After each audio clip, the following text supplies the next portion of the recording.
Greetings, everyone. Greetings. Welcome to another episode of T. Grish Realty. I'm your real estate queen.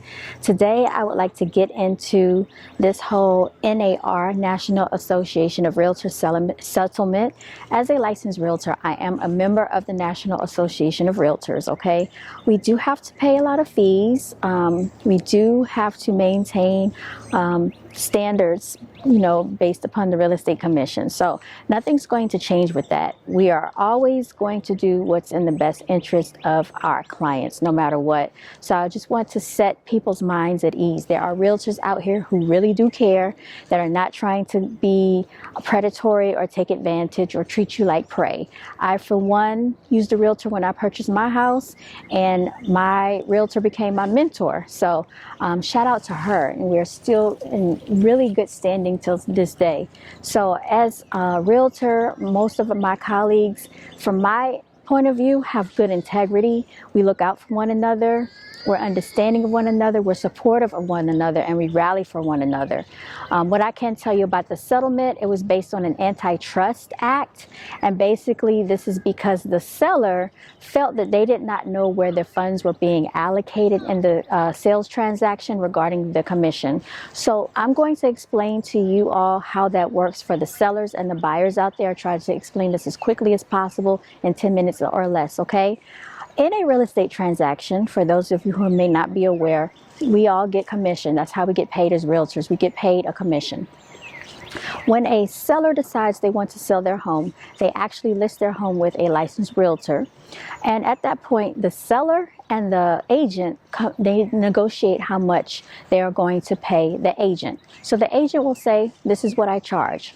And it's up to the seller if they're willing to pay that certain percentage. Normally it is 6%, but it does not have to be, okay? So let's make that clear. I've seen a seller actually pay an agent 1.5%. And to me, that is actually challenging to do, okay? Because there are a lot of things that you have to do as a realtor. So moving on.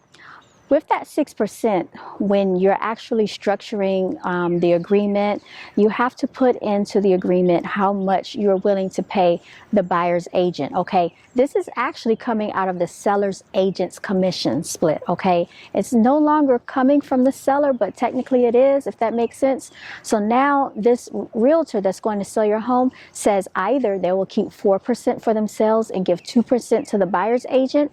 They can elect to do 3% for themselves and 3% to the buyer's agent, or they can do 3.5% for themselves and 2.5% for the buyer's agent. And this is always listed in the MLS, the multiple listing service. So whenever a realtor or a buyer's agent goes into the MLS, they can see how much they should be compensated for that transaction, okay?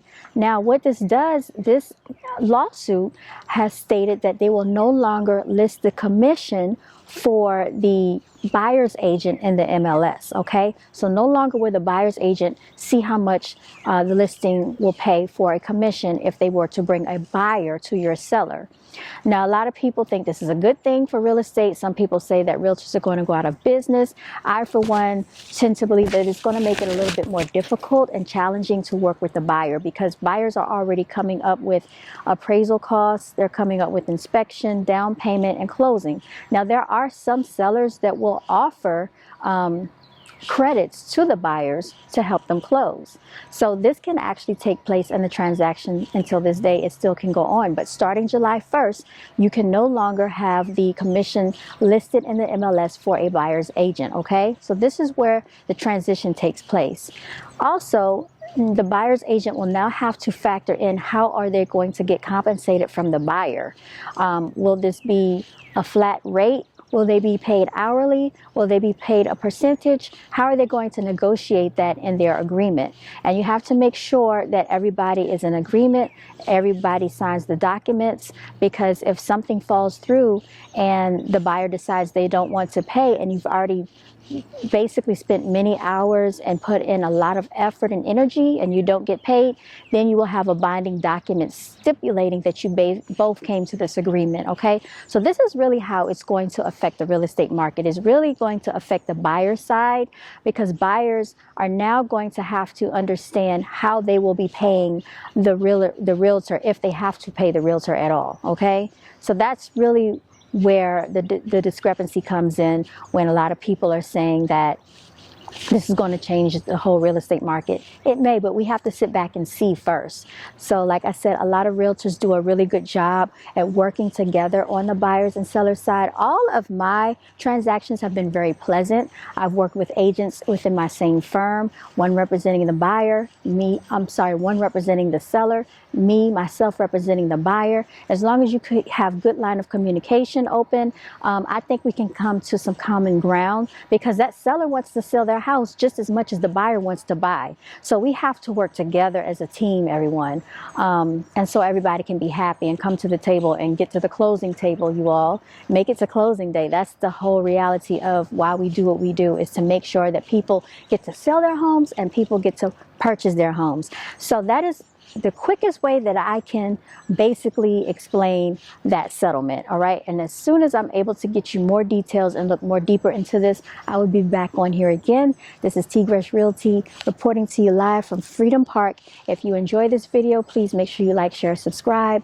And if you need a good realtor on your side, please don't feel free to contact T. Gresh Realty, your real estate queen. Remember to always be the CEO of your financial future. Signing out.